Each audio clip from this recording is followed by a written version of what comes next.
était à la fois un sentiment naturel face à un danger et aussi une force destructrice, souvent opposée à la foi. Nous avions vu que selon la Bible a très bien défini la peur.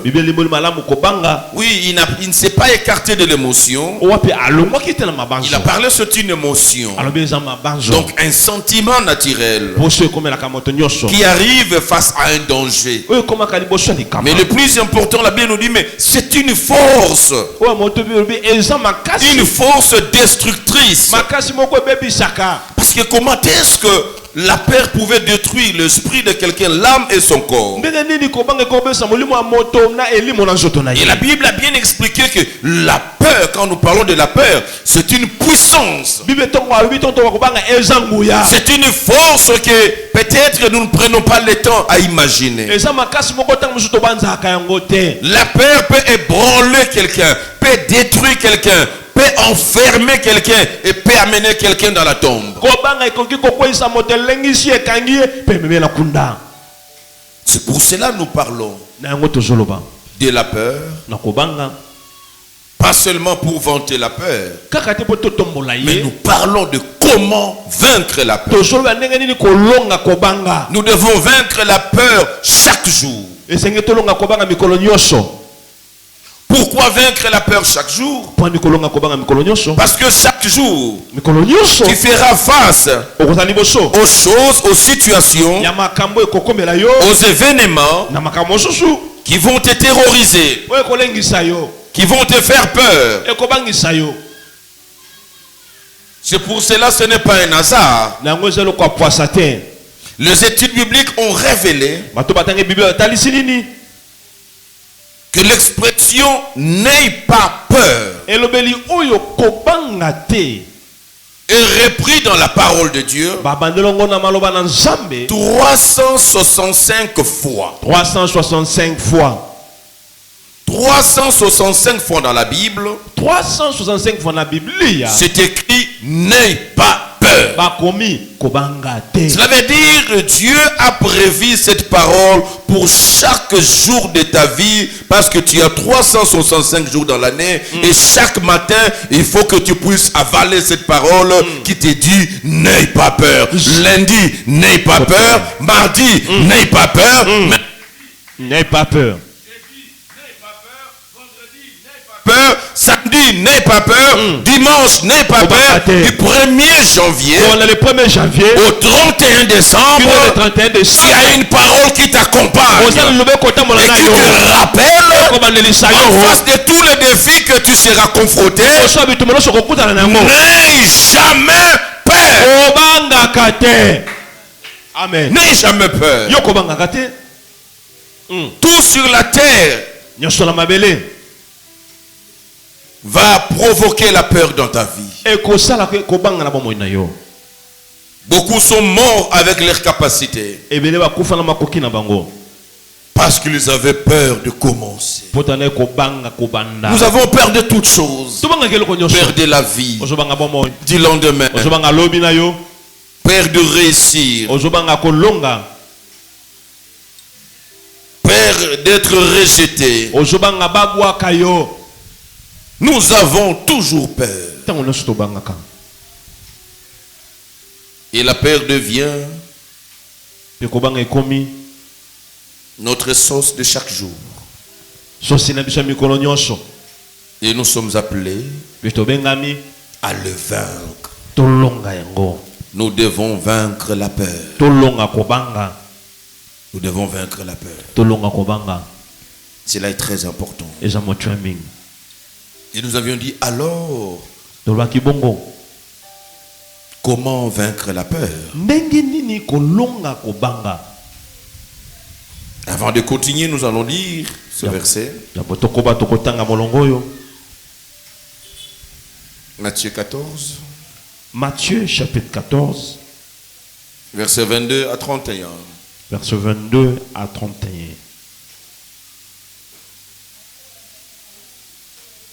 Matthieu 14. Matthieu chapitre 14. Verset 22. Verset 22. Au verset 31. Kino 31.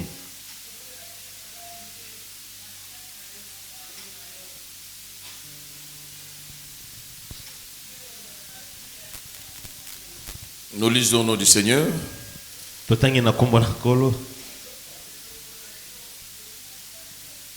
Je lis dans ma version le Semeur. Aussitôt après, Jésus pressa ses disciples de remonter dans le bateau pour qu'ils le pressaient de l'autre côté du lac.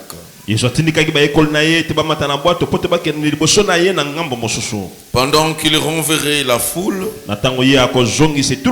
et quand tout le monde se fit disperser, il gravit une colline pour prier à l'écart. À la tombée de la nuit, il était là tout seul. Pendant ce temps, à plusieurs centaines de mètres au large, les bateaux luttaient contre le vague. Car le vent, excusez-moi, avec le ventilateur c'est compliqué.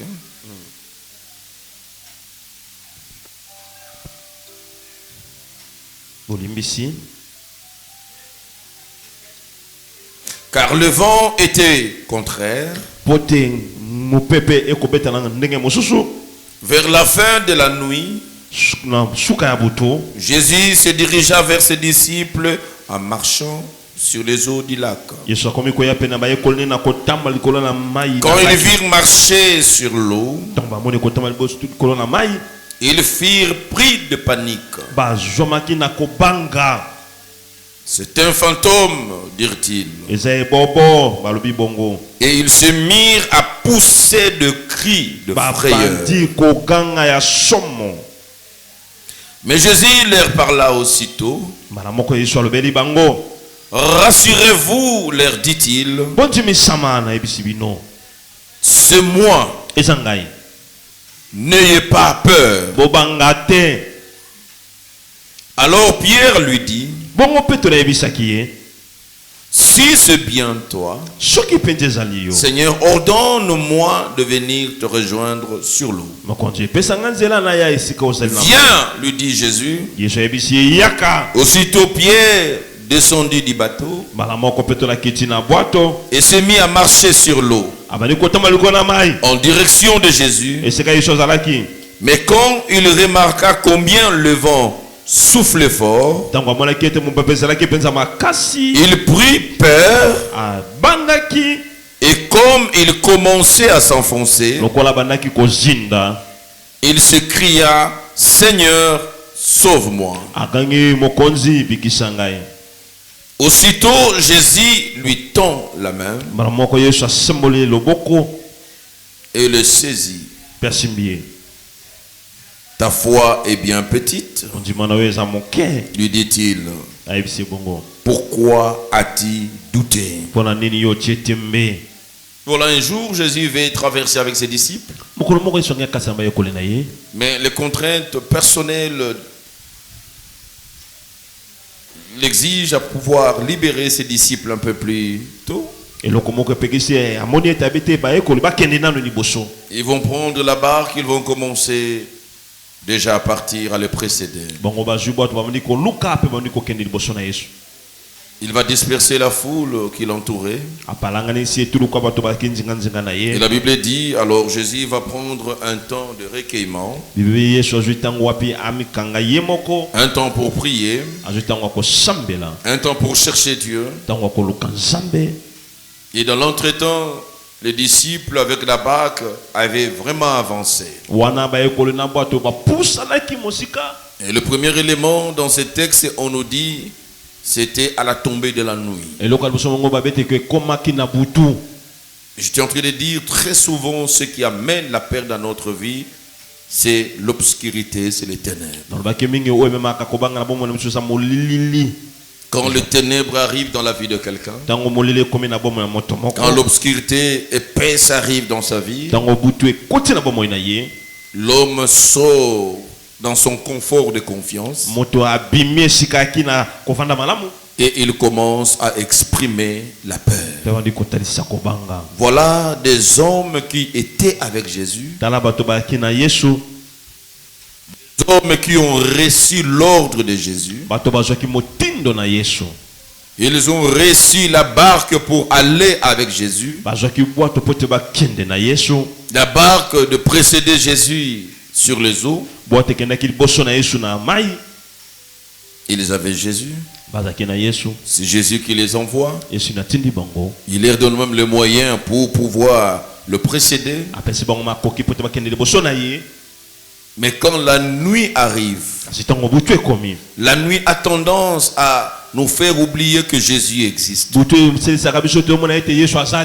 La nuit a tendance à nous faire oublier que non, c'est lui qui m'a envoyé sur cette terre. La nuit a tendance à nous faire oublier que c'est sur sa parole que je suis là. Et c'est par ce moyen que je suis en vie. Non, c'est la peur qui arrive.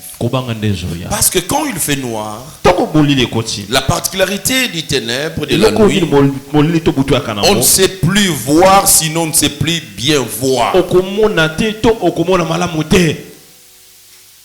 quand on ne sait plus voir, peur de tout ce qu'on ne voit pas. Et quand on ne sait plus voir, c'est l'imagination qui commence à nous montrer alors ce qu'on ne voit pas. Quand vous êtes dans le noir et vous êtes seul, mais vous ne voyez rien. Mais vous allez quitter votre confort de confiance par l'imagination. Si l'imaginé commence à te dire, ah, vous êtes père, vous êtes seul. Et vous savez autour de ce périmètre ce qui se passe. Automatiquement, même quand une feuille tombe, tu peux crier et tu peux sursauter. Pourquoi? Parce que déjà l'imaginaire te guide. Et c'est cet imaginaire qui t'amène à avoir peur. Quand le ténèbre arrive à couvrir, l'homme perd confiance.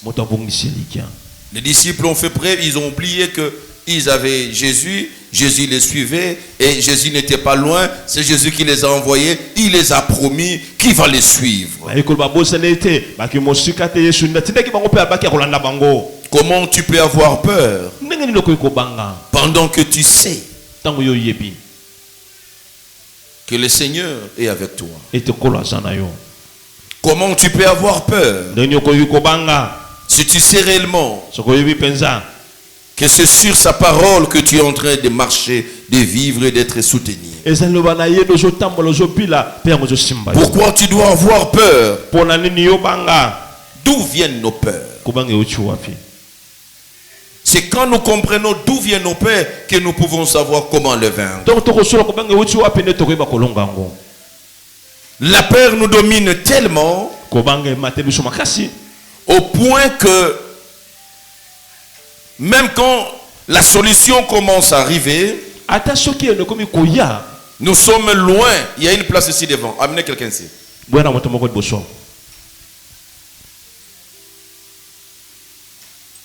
Même quand la solution commence à arriver,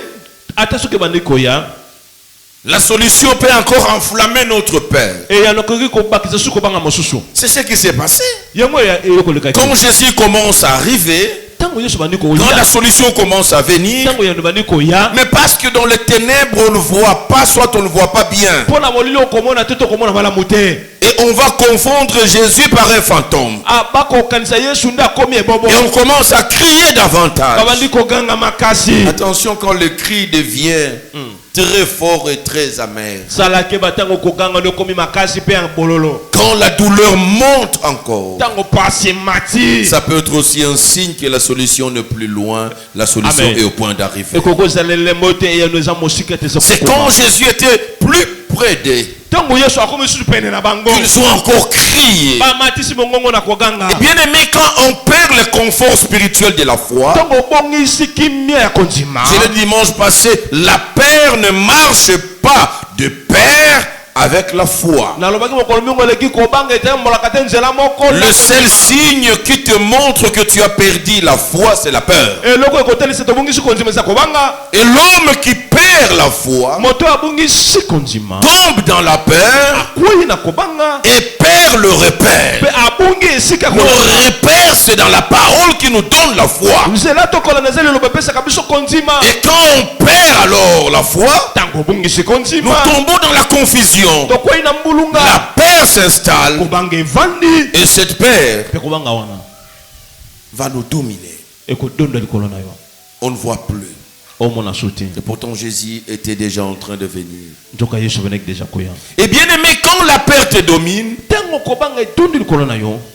tu peux même avorter la bénédiction que Dieu met sur ton chemin. Jésus arrive pour le rassurer. Il a commencé par le rassurer. Il a dit c'est moi. C'était la première parole de Jésus. Il dit c'est moi. N'ayez pas peur. C'est moi. Il y a les paroles qui viennent nous rassurer. Il y a les paroles qui viennent nous conforter dans notre position.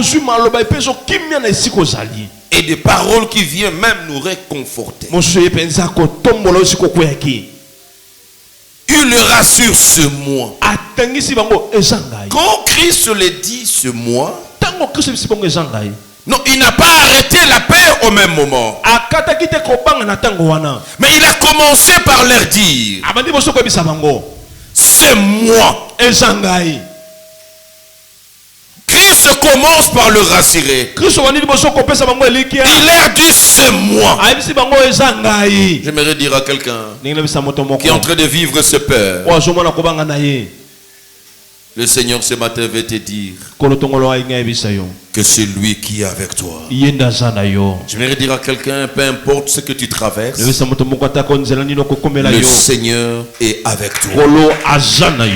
J'aimerais dire à quelqu'un, même quand la nuit, l'obscurité devient épaisse, Christ commence par te rassurer, il te dit c'est moi. J'aimerais dire à quelqu'un, dans cette incertitude dans laquelle tu traverses aujourd'hui, le Seigneur veut te rassurer qu'il est avec toi. Bien aimé, le problème qui peuvent arriver, les situations contraires qui peuvent venir, ne viennent pas attester l'absence de Dieu. Tu peux en train de rouler et naviguer avec Dieu et expérimenter des situations contraires. Jésus s'approchait de la barque, il marchait sur les eaux. Mais les vents étaient toujours contraires. La barque menaçait de chavirer. Quoique le Seigneur était déjà là. Le Seigneur ne commence pas par menacer les vents. Mais le Seigneur commence d'abord à te sortir de ta peur. Sa première parole, il dit c'est moi. C'est moi. N'ayez pas peur. Non, ils avaient tendance à dire mais comment ne pas avoir peur, nous voulons mourir. Non. Non, commencez d'abord à intérioriser. Pour que la peur puisse s'installer, mais commence maintenant à remplacer dans ton esprit. Malgré ce qui me fait peur, le Seigneur est là. Il dit c'est moi. Je dis à quelqu'un, le Seigneur est avec toi. Malgré tout ce que tu peux commencer à traverser, malgré tout ce que tu peux commencer à vivre, sache-le qu'il est là. Amen. La peur. Il faut vaincre ta peur. Et quand nous comprenons d'où viennent nos peurs, alors nous pouvons proposer des solutions comment le vaincre. Nous avions dit dimanche passé, la première des choses il fallait faire confiance en Dieu. comment vaincre la peur? C'est en faisant confiance en Dieu. Nous avions dit deuxième chose. Comment vaincre la peur? C'est croire en Dieu devant la fatalité. Bien-aimé, j'aimerais le dire en un langage aussi très simple, simpliste même. Quand vous êtes en face de la fatalité, en face de la mort, il y a deux choix penchés qu'il faut prendre. Ça veut dire que vous n'avez que le choix, il n'y a que la mort ou la vie. Et quand il n'y a que la mort et la vie, Dieu te donne la dernière occasion de prouver ta foi. C'est pour cela qu'il ne faut jamais accepter la mort, même quand la mort vient devant toi. Même quand le diable vient devant toi. Et il faut arriver à faire arrêter le diable. Il faut arriver à faire arrêter la mort. On lui dit qu'il s'est trompé d'adresse. Ce n'est pas toi qui dois partir. Il doit aller chercher quelqu'un d'autre. Il ne faut jamais céder devant la mort, devant la fatalité. Non, il faut croire. C'est là où la Bible dit il faut espérer contre toute espérance.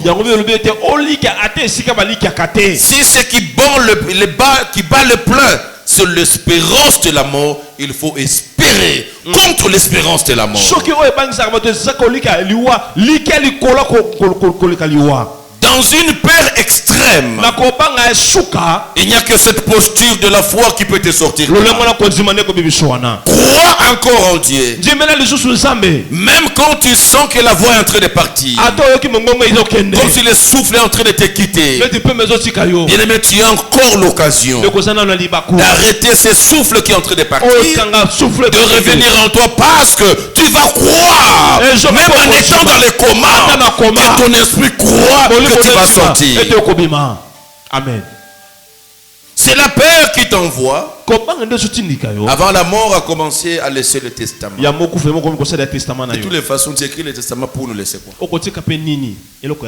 Si ce ne sont que des problèmes. On a teki bana 6. Nani azwa mibale. Moïse azwa mibale. Kokufa tezela bokola bango. Bokola bango. Bokola bango lokola. Basaki ambongo boendengeni. Isa mbongo te. Donc ne sois pas pressé à laisser un testament pendant que ce sont des problèmes que tu vas laisser. Non. Il faut refuser de mourir. Voter na botaka mususu libanda. Bokene na adresse fulani. Zongana. Batuna matanga bakomi kolela koleka. Charge. Azolela na yo kufi. Azolela. Na charge tikelié. Na bokumba. Azolela makasi bokura nini. Tona mutu akufi. Na ba charge otiki a ok. Et le plus méchant peut te les rappeler. Mais ah ouais ok. Ah ok. C'est un message que tu as besoin de makambo. Boya kokufa ozana banyong futa banyongo na. Futa. To futa nyongo te. Na te awa afanya kokunda mowei. Nani azaki na nyongo na yi. Nyongo na yi. Ndibandiko ko oya bimi. Oya bimi. Ya mama papa bimi. Oya bimi. Ya mikata zanga te. Quand tu vois des gens comme ça qui na réunion ya famille à souk après liwa, bakoyate. Bakoyate. Pour la charge maintenant. Auto recensé Batanyongo. Batanyongo sali 18 000 $. Balanda moyi. Bolandaï. Il faut refuser de mourir. Boya kokufa. Il faut refuser une situation qui n'est pas la tienne. Boya likambo eza yote. Amen. La peur peut te faire embrasser quelque chose qui n'est pas. Il faut vaincre ta peur. Autre chose que je voulais dire aujourd'hui. Comment vaincre la peur? C'est en reconnaissant que Dieu est notre sauveur. Ce qui te fait peur et parfois qui te fait pleurer, c'est quand tu veux prendre le rôle qui n'est pas le tien. J'aimerais rappeler à tout le monde, peu importe votre profil ou votre position. Que le syndrome d'orgueil de chef de famille parce que tu es papa ne fasse pas de toi un sauveur. Tu n'es pas sauveur. Amen. Il y a un sauveur pour tout le monde. Et pour vaincre la peur, il faut marcher avec ça. Il faut réaliser qu'il y a un sauveur. Daniel va nous lire Psaume chapitre 27. Psaume chapitre 27. Du 1er au 3e verset. Il y a un sauveur. Ce n'est pas toi le sauveur. Tu t'es fait des soucis pour des choses qui ne te reviennent pas. Ce n'est pas à toi. Du matin au soir, du 1er au 30, tu ne deviendras jamais le sauveur. Il faut laisser le sauveur faire son travail. Lisez-nous. Psaume 27, du 1er au 3e verset. L'Éternel est ma lumière et mon salut. De qui aurais-je crainte? Il est ma lumière, il est mon salut. Alors si l'Éternel est ma lumière, mais c'est les ténèbres qui me fait peur. Si c'est lui mon salut, mon sauveur dans une autre version, alors de qui aurais-je peur? L'Éternel est le soutien de ma vie. Bien-aimé, l'Éternel, il est le soutien de ta vie. De qui aurais-je peur? S'il est le soutien de ma vie, c'est accepté ou on n'est pas accepté. Mais si tu sais que c'est lui le soutien de ta vie, de qui ou de quoi tu auras peur? Tu as un soutien. Ce qui te fait peur, c'est parce que tu pensais que c'est papa ton soutien. Et quand la santé de papa commence à se dégrader, quand il perd son emploi, quand on le met en prison, la peur s'installe.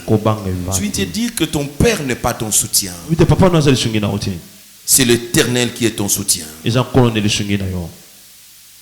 Verset 2. Quand de méchants s'avancent contre moi, les méchants seront toujours là et ils s'avanceront vers toi pour dévorer ma chair. Ce sont mes persécuteurs et mes ennemis qui chancellent et tombent. Voilà. Ceux qui viennent pour te détruire, tu n'auras aucun effort à faire. Mais parce que ton secours est là, parce que l'Éternel est là, ce sont tes ennemis qui chancellent et qui tombent devant toi. Alléluia. Ils tomberont devant toi. Verset 3. Si une armée s'est campée contre moi, mon cœur n'aurait aucune crainte. Si une guerre s'est levée contre moi, je serai malgré cela plein de confiance. Voilà. Si une armée s'est levée, oui, il y aura des armées occultes qui vont se lever. Il y aura de la méchanceté. Tu auras des guerres en famille. Tu auras des guerres au travail. Tu auras des guerres dans le quartier. Tu auras même des guerres à l'église. Tu auras des guerres. Mais tu ne dois pas avoir peur des armées qui se lèvent contre toi. Des guerres qui se pointent contre toi. Tu dois être confiant que quoi qu'il en soit, quoi qu'il arrive, le Sauveur est avec moi. Si tu comprends ça, tu seras différent de ceux qui ont peur. Et tu comprends aujourd'hui ce qui donne la peur aux uns et pas aux autres. C'est cette vérité, cette connaissance-là que j'ai le Sauveur avec moi. Je suis venu dire à quelqu'un ce que tu as toujours ignoré, mais c'est ce que le diable connaît très bien, que tu as le Sauveur avec toi. Tu l'as réussi dans ta vie un jour. Seigneur, je te reçois comme mon Seigneur et comme mon Sauveur. Ça n'a pas été une simple déclaration, un simple slogan, non. C'est une vérité. En toi, il y a un Sauveur. Cela revient à dire qu'entre le salut et le problème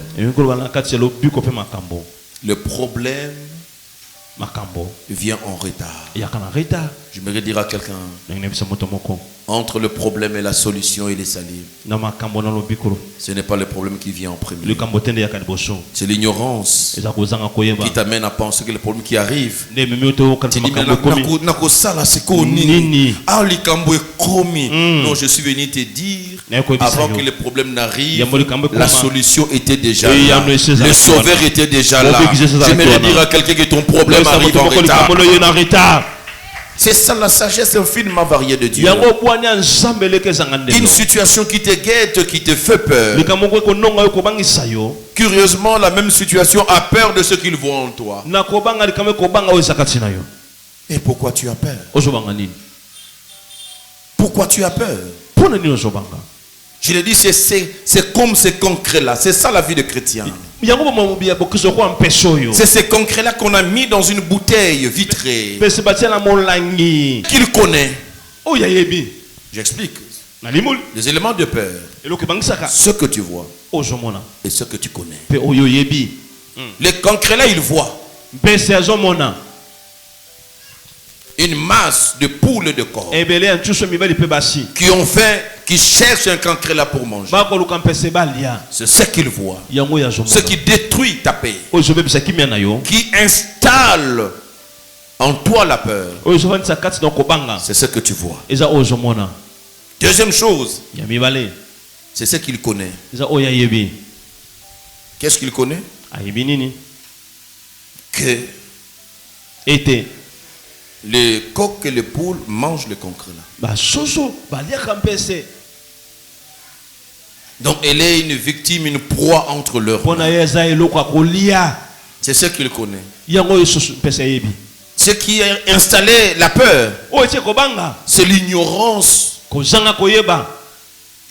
de ce qu'il ne connaissait pas. Il était dans un bouqueur de sécurité qu'aucun bec ne pouvait casser. Mais le fait d'ignorer que tu as un Dieu qui te protège, le fait d'ignorer que le Seigneur est avec toi, le fait d'ignorer qu'aucun mal ne t'atteindra, la peur peut te tuer. J'ai expliqué comment la peur tue l'âme, tue l'esprit et tue le corps. La peur peut te tuer. L'ignorance de ces concrets-là, le fait de voir, va l'amener de bout en bout, en train de sauter, en train de se jeter par terre. Le concret là va se blesser, il va se fracturer, il peut mourir. On va le trouver dans une position où il ne sait même pas marcher, le dos par terre. Qui l'a rendu comme ça? C'est lui-même. Par sa peur. Il a vu comment ça fouille. Et ceux qui viennent, ils trouvent qu'ils ne peuvent pas. Je suis venu dire à quelqu'un, le diable, la Bible dit rien. Le diable, les démons et les complices, les satanistes, les sorciers que nous connaissons. La Bible dit rien ne tiendra devant toi. Et si tu marches avec toi, que rien ne tiendra devant moi, tu ne marcheras jamais la tête haute. Marche la tête haute. Qu'est-ce qui te met en confiance? C'est la connaissance que j'ai. Je sais que rien ne tiendra. Je sais que rien ne tiendra. Vous pouvez vous mettre ensemble tous les sorciers de l'église. Et vous pouvez appeler le renfort de tous les sorciers du quartier, du village. J'ai de vérités que je connais. Que rien ne tiendra devant. Et je vais marcher sans crainte. C'est ce que j'ai dit ici. Beaucoup prient la nuit parce qu'ils ont simplement peur. Il faut être un homme de prière, une femme de prière. Il faut prier la nuit quand c'est ton programme, c'est ta discipline. Mais il ne faut jamais prier parce qu'on a peur. Tout ce que vous faites comme prière avec peur, ce ne sont que des bruits, ce ne sont pas des prières. Parce que la prière que Dieu exauce, c'est celle qui est faite avec la foi. Or, là où il y a la peur, il n'y a pas de foi. Je crois l'avoir déjà dit une fois ici. Je n'étais pas encore pasteur, je pense que ça doit 20 ans passer, une vingtaine d'années passées. 20 ans, plus de 25 ans passés. 25 ans, j'avais une de mes grand-mères avec qui je vivais. Une grande sorcière.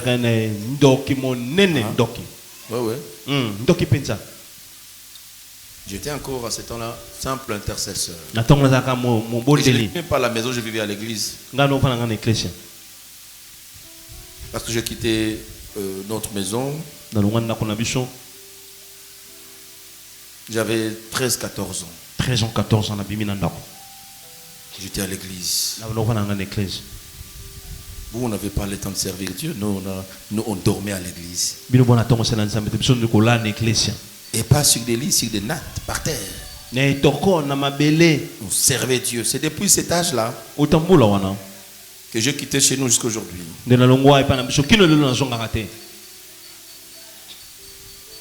J'avais perdu une de mes petites soeurs de manière mystique. Il y a eu coalition. Ma propre grand-mère. Nous étions au numéro 4. La sorcière représentant du numéro 2, du numéro 6, du numéro 8, du numéro 10. Ils vont tenir une réunion chez nous dans le domicile familial. Et c'est le même jour qu'ils ont exécuté leur coup. Qui a coûté la vie à ma jeune soeur. Qui était encore enfant, qui était encore, je ne sais pas, 2 ans, quel âge, je ne sais plus. Et l'ami de mon père qui était fils à une des sorcières qui était au numéro 8, au numéro 10. Il était sorcier parce qu'il disait que dans toute leur famille, tous étaient des sorciers. Ça, il le disait à mon père. Je sais voir. Il est rentré, il a regardé cette réunion. Il a crié, il a appelé mon père, il n'était pas là. Il a dit, mais comment vous laissez ces sorciers se réunir comme ça chez vous? Y compris sa mère était là. Il est passé. Et le coup est arrivé. Donc j'ai appris, je suis arrivé à la maison. J'ai parlé à mon père et à ma mère, je les avais grondés. Parce qu'ils ont ouvert les portes. Les enfants à cet âge-là, ils sont sauvés et protégés par la foi de leurs parents. C'est pour ça que quand vous êtes mariés, des discussions, des querelles, tout ce qu'on soit, vous ouvrez les portes aux enfants. Parce qu'ils sont protégés par votre foi. Et ils sont sauvés par votre foi. Alors je suis allé voir la sorcière de ma famille, ma grand-mère. Je l'ai menacé physiquement. Je lui ai dit, c'est le premier et le dernier. Marguerite m'a dit, toi tu me défies. Je dis, je te défie. Il a fait ceci, je t'aime. J'ai tapé, j'ai dit que ça commence aujourd'hui. J'étais intercesseur, je n'étais pas pasteur. Que tu peux le faire, tu n'es pas. C'est pas d'être pasteur. C'est être confiant en ton Dieu. Et je ne suis pas allé prier parce qu'on m'a défié. Non, c'est un non-événement. Je savais où je mettais mes deux pieds. Et cette nuit-là, j'ai eu des attaques. Dieu me l'a montré. Oh, c'était pléthorique. Ils sont venus, ils étaient pléthoriques. Ils m'ont attaqué. Ils avaient eu pour leur compte. Le matin, quand je me réveille, je suis allé voir ma grand-mère. Dans sa chambre. Comment ça va? Ça ne va pas.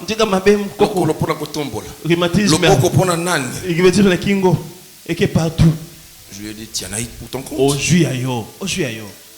Elle est devenue mon évangéliste. Un autre jour, on avait des croisades de prière vers les années 96, 97, 98. Et j'expliquais comment est-ce que... Parce que c'est aujourd'hui que on ne voit plus ce qu'on voyait à ce temps-là. Quand vous allez dans des milliers comme Kokolo à l'époque, et vous avez une croisade de prière, maintenant ces gens-là venaient pour tester si vous êtes des dieux ou pas. Ils vous amènent les fétiches, vous amènent les catchés, vous amènent, et c'était des mises en scène. Et j'ai vu des scénarios des attaques. J'étais en train d'en parler à ma mère. Comment c'était, et ma mère a rapporté à ma grand-mère. Et c'est elle qui va témoigner. Elle va dire, ton fils là. C'est ne sont pas nos prières. Il n'y a pas de temps le samboza ma casse, le samboza mouké. Mais la foi doit être ferme. Je sais où j'ai placé mes pieds. Et je sais que rien ne tiendra devant moi. Qui d'entre vous est sollicité par le diable? C'est nous. C'est nous. Ça fait 35 ans que nous inquiétons le diable. 35 ans que Satan. Mais il n'a pas déni. Pourquoi? Parce que je marche avec un protecteur. Je marche avec un sauveur. Il est avec moi. Ce qui peut vider ta peur, c'est cette connaissance. Ce qui peut vider tes peurs, c'est cette croyance que tu n'es pas seul. Tu n'as pas de raison d'avoir peur. Quand ils viendront, tes ennemis, la Bible dit, ils vont chanceler. Ce n'est pas toi qui vas les chanceler. Ils vont tomber de même. Ils trouveront des dispositifs. Bien aimé, tu as des dispositifs spirituels de sécurité. Que l'ennemi sait voir, mais malheureusement toi tu ne sais pas voir. Vaincre la peur.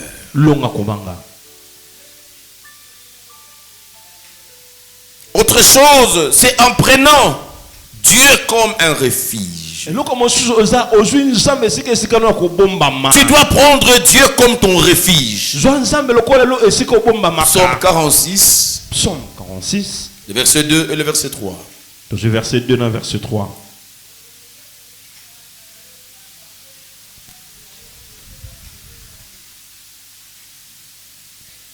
Psaume 46, verset 2 et le verset 3. Il faut considérer Dieu comme ton refuge. Bien-aimé, Oya Bangaka, c'est celui qui va affronter les autres. Amen. Mais quand tu sais que ce n'est plus moi qui vis, c'est Christ qui vit en moi. Bien-aimé, vous savez, quand vous étiez dans un quartier, et il y avait un gaillard qui vous menaçait dans un coin, vous fouillez ce coin-là parce qu'il y avait un gaillard qui te menace. Et le jour où tu es avec ton père, tu vas passer là-bas. Tu n'as pas peur. Parce que papa est là. Et quand tu passes derrière, tu seras encore provocateur. Tu vas regarder ces gaillards-là. Que tu ne feras rien. Papa est là. Tu n'es pas seul. Il y a un Père qui est avec toi. Il y a le Tout-Puissant qui est avec toi. Mais c'est ce que quand Dieu arrive, il trouve David, il trouve Abraham, il a fait des fautes et des délits. Abraham, qu'est-ce qui se passe? Oh non, non, j'étais en train de... Il dit, écoutez, je suis l'Éternel, le Dieu Tout-Puissant. J'aime bien cette présentation de Dieu. El Shaddai. Il a dit à Abraham, je n'ai pas besoin d'être aidé par un homme. Je suis autosuffisant. Je suis toute la puissance. Abraham, si je ne fais pas encore, ce n'est pas que je manque le moyen de le faire. On ne peut pas aider Dieu. Il est le Tout-Puissant. Et je marche avec le Tout-Puissant. Je ne crains aucun mal. Je ne crains aucun mal. Lisez. Psaume 46, le verset 2, le verset 3. Dieu est pour nous un refuge. Oui. Et un appui. Et un appui. Un secours qui ne manque jamais dans la détresse. Il est un refuge. Là où on vient se cacher. Mais aussi un secours qui ne manque jamais dans la détresse. Dans la détresse, ce secours ne manquera jamais. Donc, je ne crains pas arriver dans une situation de détresse.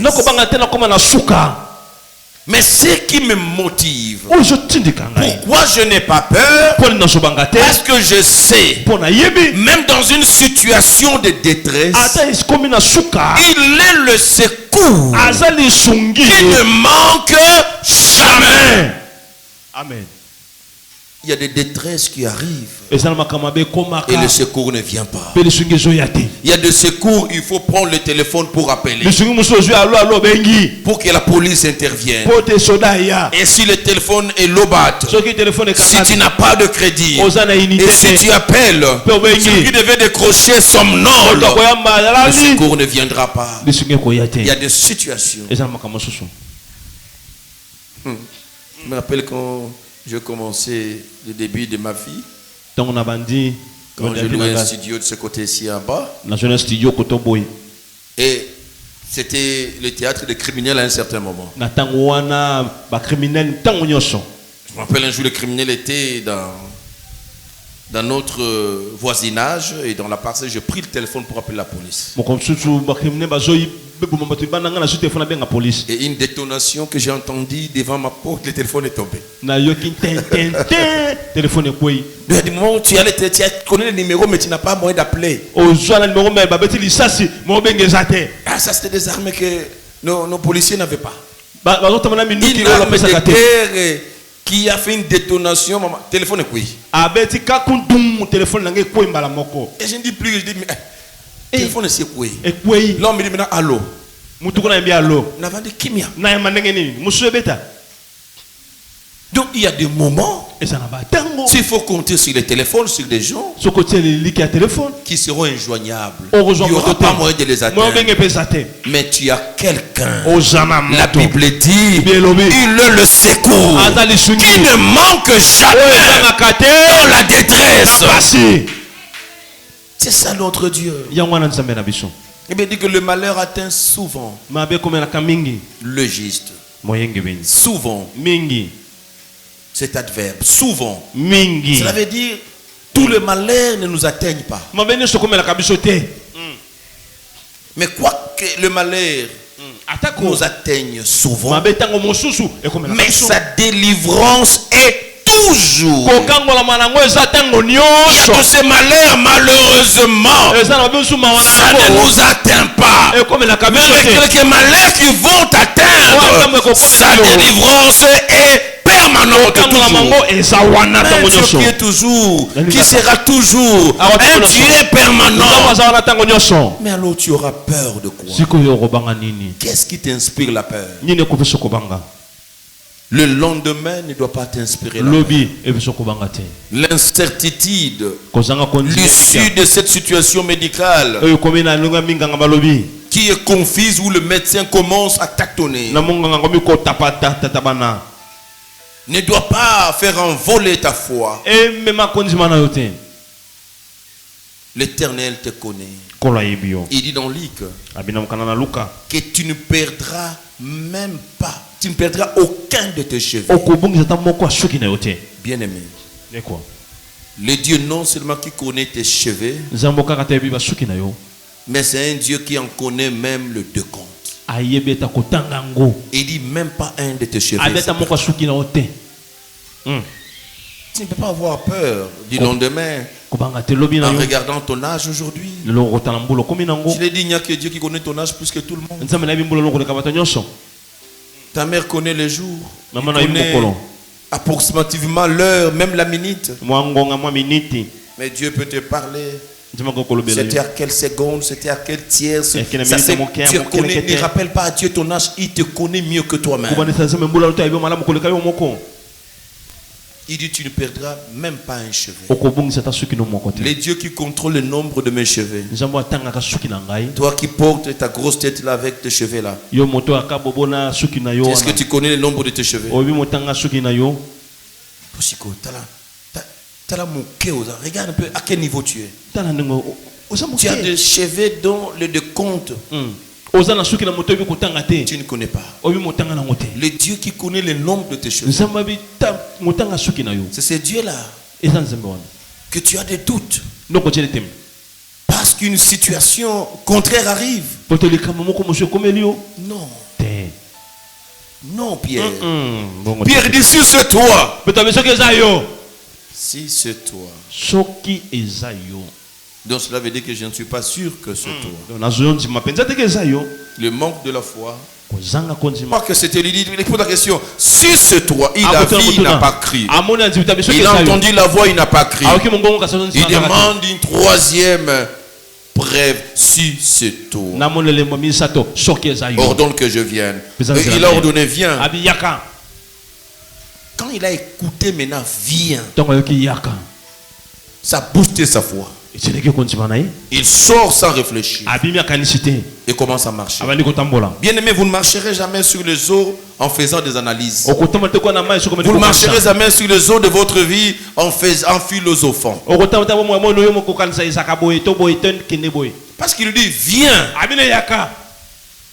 S'il doutait à cette parole, il allait poser la question, tu es sûr que je vienne comment? Là, ce sont des questions qui attestent qu'on n'a pas de foi. Quand il commence à raisonner, il a dit ça, mais attention.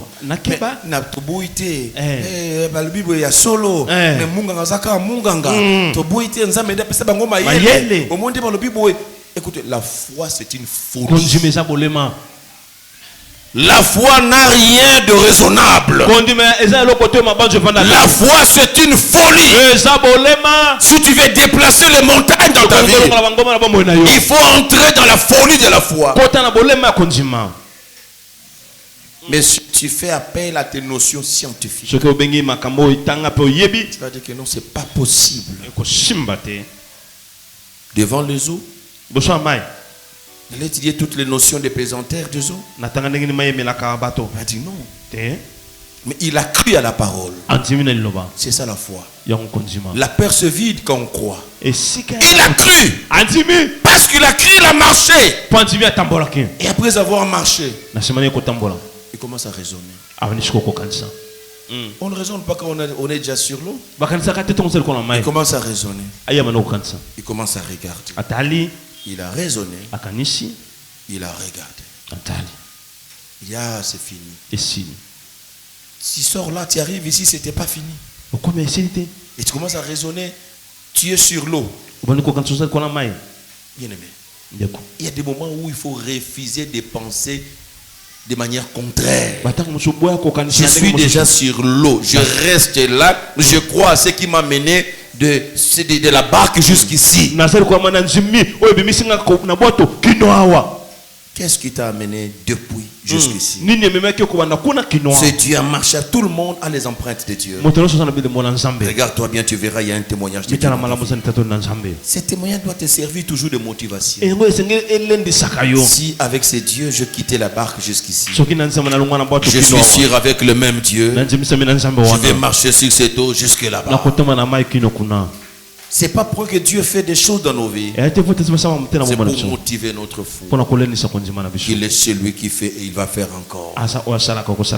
Mais quand tu regardes vers le vent ne va pas s'arrêter. Même les jours où les disciples, ils étaient dans la barque avec Jésus, je vais en parler à la fin. Où Jésus dormait, ils avaient deux postures. Le problème vient, le problème qui est le vent, qui sont des vagues, venaient devant eux. Et derrière, Jésus dormait. Il faut choisir qui regarder. Ils ont regardé d'abord le problème. Ils ont lutté avec les problèmes. Ça n'a pas marché. Il devait aller réveiller Jésus. Pour aller réveiller Jésus, il devait changer de posture. Il tourne maintenant vers Jésus. Quand on tourne vers Jésus, on donne les dos au problème. Arrête de regarder le problème. Quand tu regardes les problèmes, tu vas perdre la foi. Tu auras peur. Mais tourne ton regard vers Jésus. Regarde Jésus. Et la solution viendra. Tu es mordu par le serpent. Ne continue pas à regarder ta morsure. Il a dit non, qu'ils ne regardent pas là-bas. Qu'ils lèvent leurs yeux pour regarder les serpents. Nous devons jeter nos regards vers Christ, qui est notre refuge. À la maison, tu vas lire Psaume 91. On parle de l'Éternel, qui est notre refuge, qui est notre forteresse. Autre chose, la dernière chose pour vaincre la peur, c'est de savoir que Dieu combat pour nous. Très souvent, ce qui nous fait peur, c'est le fait de penser que c'est nous qui combattons. Quand tu penses que c'est toi qui vas combattre, tu vas jauger tes forces et tu vas tomber dans la peur. Parce que tu verras l'adversaire être plus fort que toi. Mais dès lors que tu vas comprendre que ce n'est pas toi qui combats, mais c'est lui qui combat pour toi, tu n'auras jamais peur. Deutéronome 3, verset 22. Deutéronome 3, verset 22. Et puis 2 Rois, chapitre 6. 2 Rois, chapitre 6. De verset 11 à 17. Verset 11 à 17.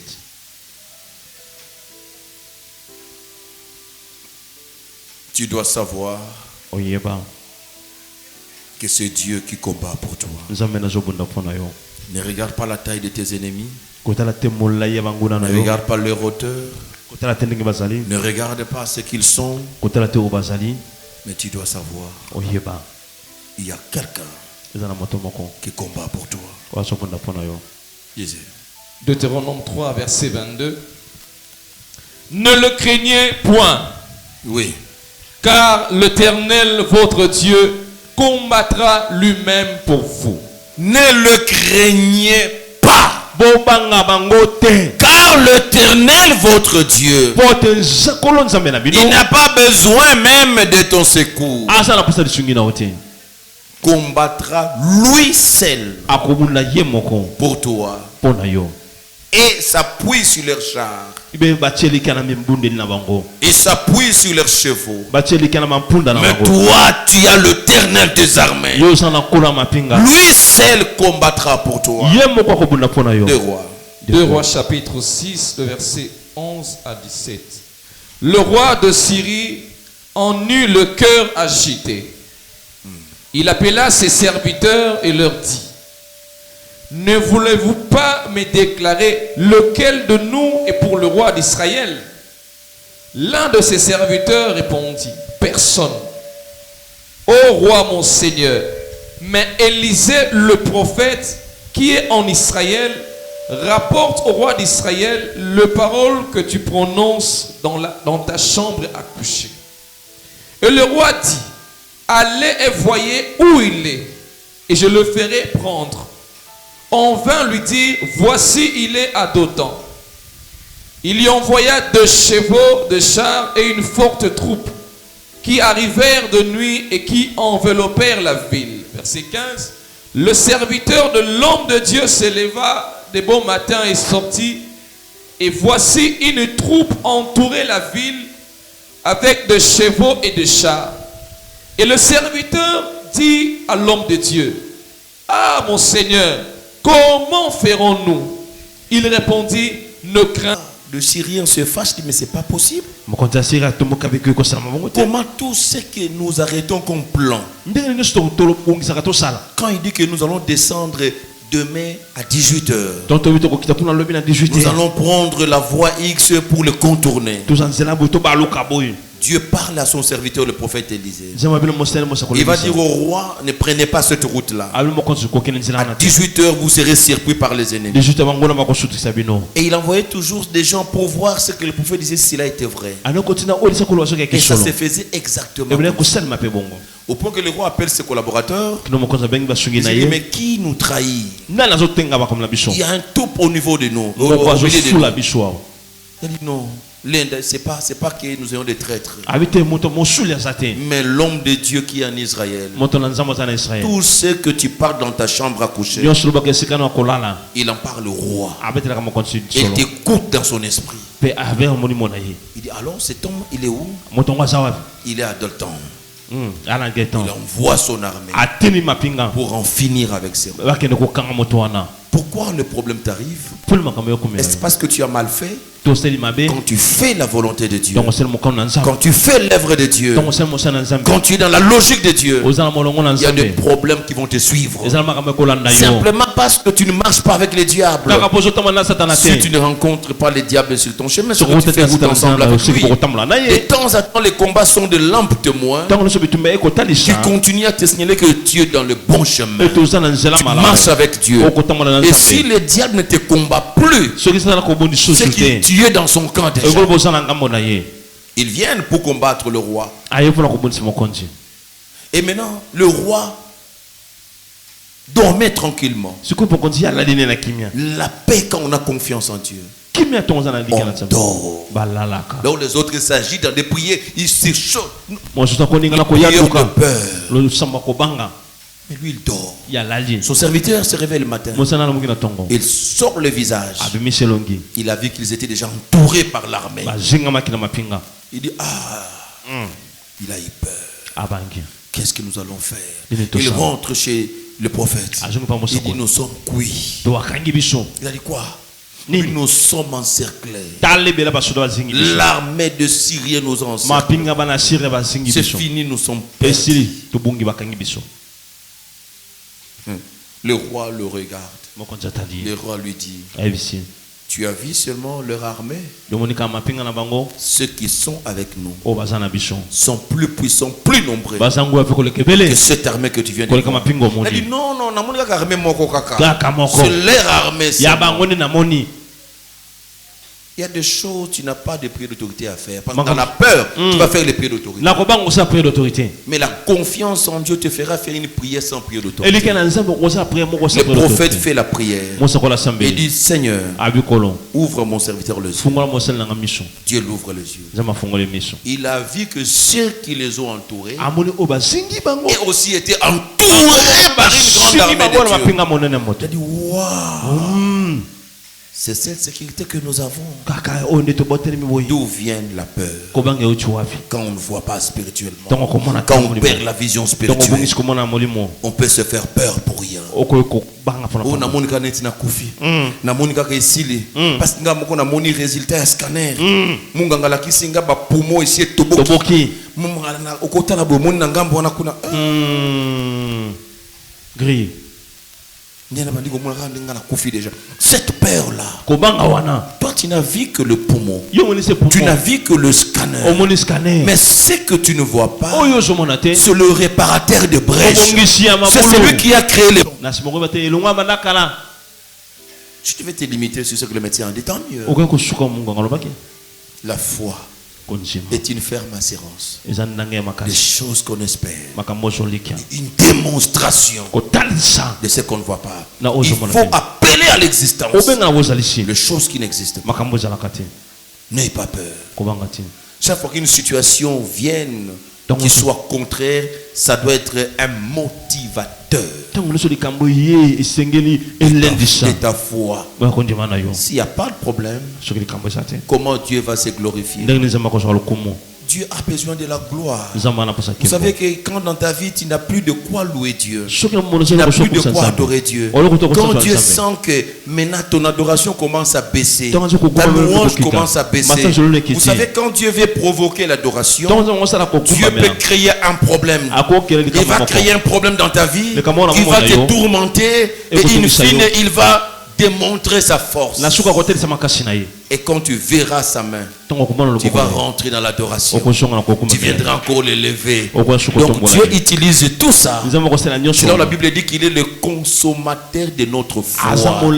Comment Dieu consomme notre foi? Il crée des situations.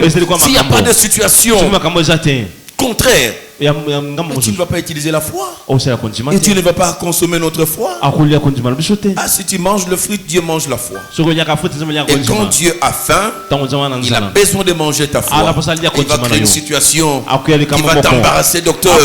Et dans cette situation-là, tu seras en train de dire que je vais perdre ou je vais avoir. Et quand tu auras dit, oh, tu rentres, Seigneur, je te rends grâce. Et Dieu consomme ta foi. Il est le consommateur de notre foi. La peur ne marche pas de pair avec la foi. Mais la peur nous fait perdre de repères de la foi. Il faut que ta foi reprenne place.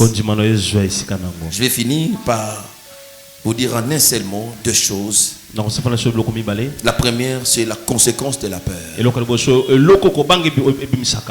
Quand tu as toujours peur, je veux que, au-delà de tout ce que tu as entendu, que tu retiennes que si tu entretiens la peur dans ta vie, qu'est-ce qui va t'arriver? Job chapitre 3, le verset 25 à 26. C'est ce qui résume la conséquence de la peur. Si tu entretiens la peur dans ta vie, et ça ne va pas rater, ça va t'arriver. Ça va t'arriver. Ça va t'arriver. C'est la conséquence directe de la peur.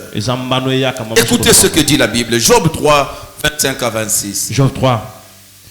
Ce que je crains. Ce que je crains. C'est ce qui m'arrive. Ce que je redoute. Est-ce que tu peux reprendre ça? Job chapitre. Ce que je redoute, ça va t'atteindre. Verset 26. Je n'ai ni tranquillité, ni paix, ni repos. Et le trouble s'est emparé de moi. Tu perdras le repos, la paix, la tranquillité. Le trouble va s'installer en toi. Parce que tu le crains. Vous savez, avant de comprendre, j'ai toujours dit avant de comprendre les méandres de la Covid-19, les premières informations qu'on a est Covid. Les informations. Le diable a tenté de nous contrôler. Non, il faut mettre le masque. Il faut ceci. Il faut cela. Les premières informations, je suis allé avec les masques jusqu'au lit. Je suis toujours avec les masques, je dis mais François, lui, il y a masque en go. Je me suis révolté. Je dis mais c'est quoi ça? J'ai enlevé le masque. Les églises mettaient les masques, on contrôle tout ce qu'on sait. Vous voulez si on mettait les masques? Je ne mettais pas les masques. Oh non, non, c'est avec ceci, c'est avec cela. Je me suis dit oui. Moi, j'ai alliance avec Dieu. Et Dieu m'a fait porteur de vie. Moi, je communique la vie. Je ne communique jamais la mort. Et moi, on ne peut pas me communiquer la mort. Parce qu'en moi, je n'ai pas le germe de la mort. Personne ne peut me contaminer la maladie. J'ai en moi la vie et la santé. C'est moi qui donne la vie. On ne peut jamais me communiquer la maladie. Ça, c'est une vérité que j'ai intériorisée. Je n'ai jamais été contaminé par des maladies contagieuses. Jamais. Et je travaillais dans les conditions de la COVID-19 pour la Banque centrale à renvoyer à la maison plus de 50% des agents. On a gardé le service minimum. J'étais dans ce service minimum pendant toute cette période, presque 2 ans. Je travaille avec des gens et il fallait desservir tout le pays des signes monétaires de l'argent. Qui n'a pas eu de Covid?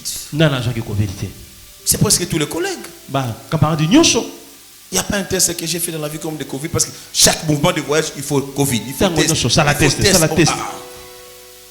Toi, j'ai peur. Tu n'as pas vu Nazo Banga, Nazo Kima, Nazo Arimite, Okozwa. Soko Kimi Kimi Okozwa. Ah, ça n'a pas Nazo Banga. Ah, tant que Nazo Banga, Okozwa. Quand tu crains seulement, tu en auras. Oh non, en tout cas, je suis arrimé, je risque, je dis toujours, moi, je suis porteur de vie. J'ai l'onction nécessaire pour neutraliser ça.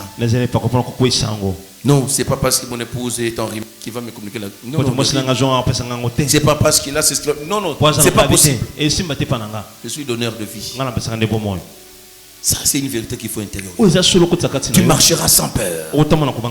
La conséquence de la peur, c'est la destruction. Ce que tu crains, ce qui t'arrive. Et une chose que je vais dire. Alors, le bénéfice du manque de peur. C'est par là que je finis mon message. Le bénéfice du manque de peur, c'est la paix et le repos. Celui qui n'a pas de peur, il a le repos. Il a la paix. À la maison, vous allez lire Marc chapitre 4, verset 35 à 40. Verset 35 à 40. Et puis Acte chapitre 12, verset 5 à 7. Verset 5 qui nous 7. Ces deux passages nous présentent d'abord Jésus dans Marc 4. Pendant qu'il était dans la barque avec ses disciples, tout le monde s'agitait parce que l'eau entrait dans la barque. Mais c'est le seul endroit où on va nous dire que Jésus dormait. Il ne nous a jamais parlé de Jésus en train de dormir là où il y avait les conditions de dormir. Mais dans la barque, une barque qui est en train d'être ballottée par les courants d'eau, par le vague contraire. La Bible dit l'eau est en train d'entrer. Qui peut dormir dans un tel voyage? Mais c'est l'unique fois dans la Bible où on nous dit Jésus dormait. C'est parce qu'il avait sommeil? Non, c'est pas parce que Jésus avait sommeil. C'était pour montrer quand les autres s'agitent, parce qu'ils ont peur, celui qui n'a pas peur, il dort. Bien-aimé, apprends à dormir devant les situations qui font peur aux autres. Dormir, c'est le repos qu'il faut se donner. C'est la paix qu'il faut se donner. Pendant que les autres seraient en train de s'agiter, ils manqueront le sommeil. C'est la peur. Est-ce que tu peux voir quelqu'un qui a la peur de dormir? La peur, dont les soucis, dont les inquiétudes, et dont l'insomnie. Mais celui qui a la foi, il dort. Parce qu'il sait que pendant son sommeil, le Père, il prépare déjà pour lui demain. Qu'est-ce qu'il va manger, qu'est-ce qu'il va boire, tous ses besoins. Notre Père, il dit pendant votre sommeil, je le prépare. Devant des situations, quand tu veux voir, ça vient emporter ta paix. Dis-toi, le passé m'a dit, je dois. Ça veut dire, je dois donner la paix à mon cœur. Le sommeil, c'est oublier ce qui est devant toi.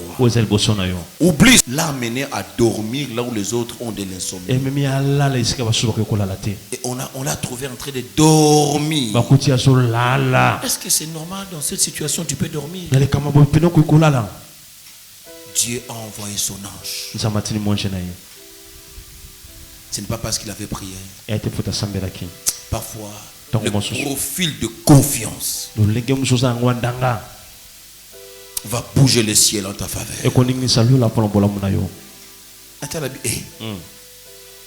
À sa place, je paraphrase. Donc, ils pensent que comme ils ont décapité Jacques, moi c'est Jacques. Jacques, moi c'est moi. S'ils ont tué Jacques, ils ne tueront pas Pierre. Je vais dire à quelqu'un, moi je suis Pierre. Je ne tue pas Jacques. On va arrêter, décapiter. Mais je suis quelqu'un qui a réussi la promesse de Dieu. Bien aimé, la force de ta vie, c'est la promesse que Dieu t'a donnée. Il pouvait se retrouver en prison, mais il s'est rappelé toujours. Pierre, tu es Pierre. Sur cette pierre, je bâtirai mon église. Et les portes du séjour des morts ne prévaudront point contre. Quelqu'un qui avait cette parole, il avait toutes les raisons de dormir. Bien aimé, tu as la parole, tu as la promesse de Dieu. Tu ne mourras pas dans ces conditions-là. Tu ne finiras pas de cette manière-là. Tout peut arriver, mais ça ne sera pas ta fin. Même si tu perds quelque chose aujourd'hui, la promesse est Dieu. Il a dit tu te feras millionnaire. Tu n'es pas encore arrivé, donc tu ne mourras pas. Tu monteras, tu atteindras les extrémités. Il a promis de marcher avec toi dans les extrémités du monde. Il faut commencer à rêver que tu es en train de traiter aussi les blancs. Tu es en train aussi de travailler avec des blancs. Il faut commencer à rêver les choses que Dieu t'a dit. Et même quand la mort arrive aujourd'hui, tu n'auras pas peur. Tu diras que non, je ne suis pas Jacques. Moi je suis Pierre. Est-ce que je parle à une pierrette ce matin? Tu ne mourras pas. Tu vivras. Tu n'as pas raison d'avoir peur. Est-ce que tu peux pousser les cris de joie à l'honneur de celui qui prend soin de toi? Baisse ta tête à la prière. Que les musiciens nous aident. Yahweh Yosa Pole Nanga Nako Bangelo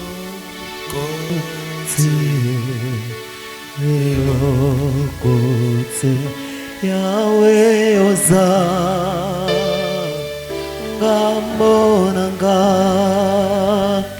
Nako Bangelo Kote Elokote Maya Kitango Natika Keguke Nanga Pulele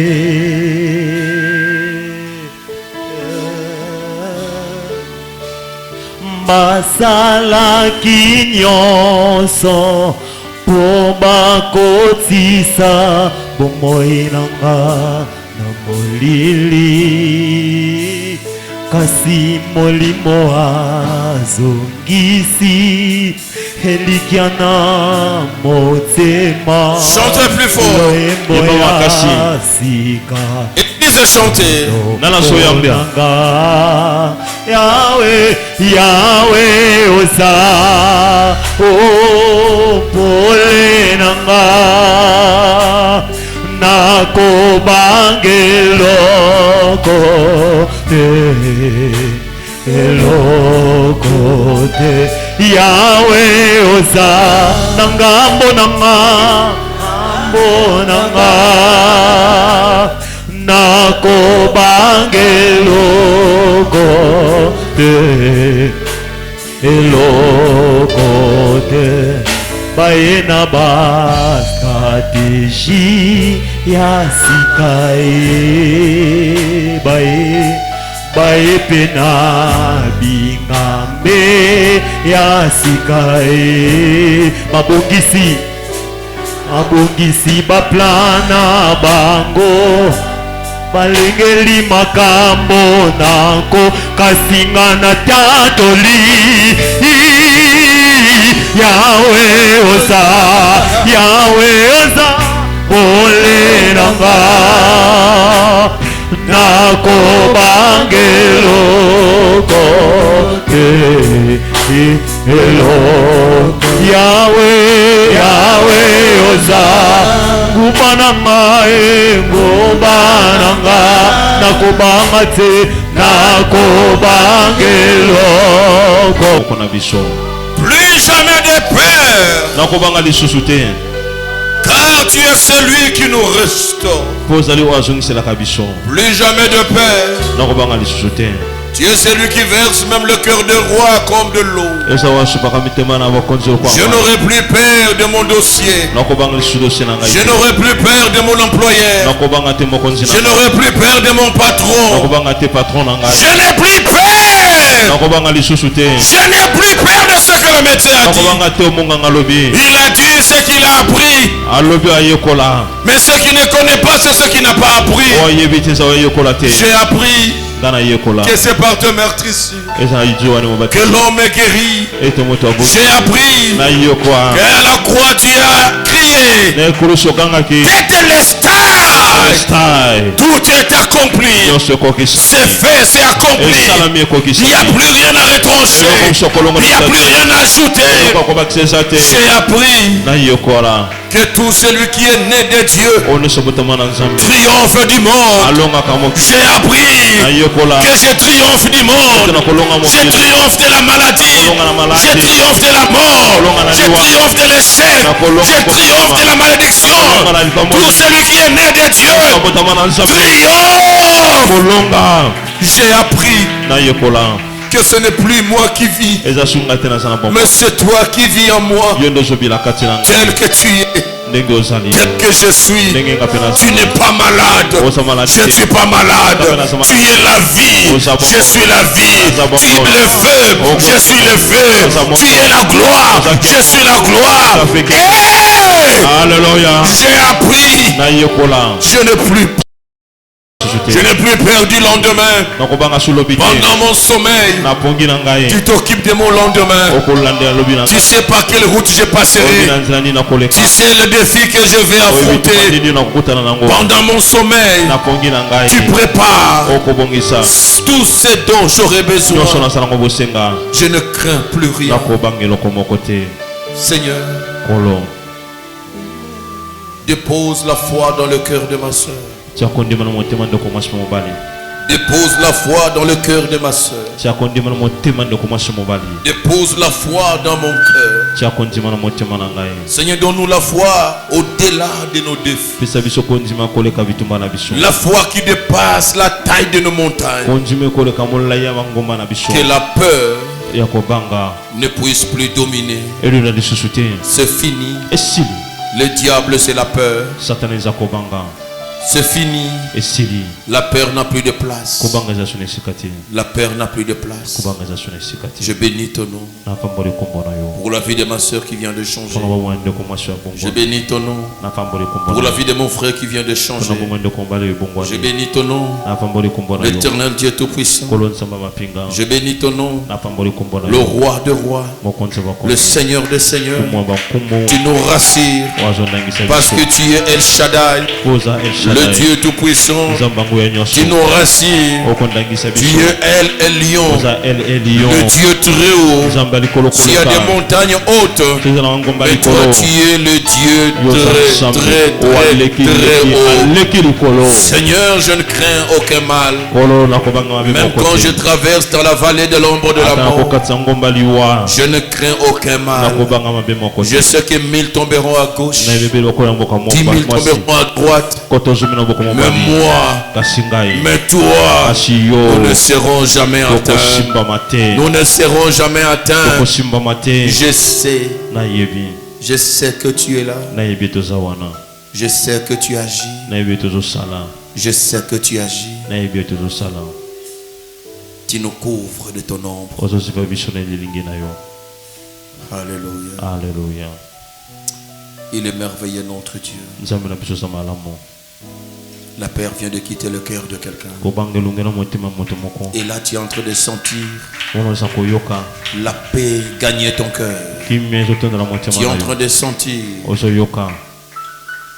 la paix, la stabilité gagner ton cœur. Que Dieu te donne le sommeil devant tout le trouble qui se présenteront devant toi. Tu dormiras. Parce que tu sais que pendant que tu dors, Dieu envoie son ange. Si tu ne dors pas, l'ange de Dieu ne viendra pas te secourir. Dieu enverra son ange quand tu lui feras confiance. Quand tu diras que Seigneur, je te laisse ces problèmes. C'est l'intention que je te donne à prier maintenant. Dis à Dieu, aujourd'hui, les problèmes X et Y qui me faisaient peur, je te les donne aujourd'hui. Je te les passe aujourd'hui. Je te l'abandonne aujourd'hui. Élevons nos voix. Prions le Seigneur. Alléluia. Alléluia. Alléluia. Présente à Dieu tes peurs. Ce qui te faisait peur, présente-les à Dieu. Ce qui te faisait peur, présente-les à Dieu.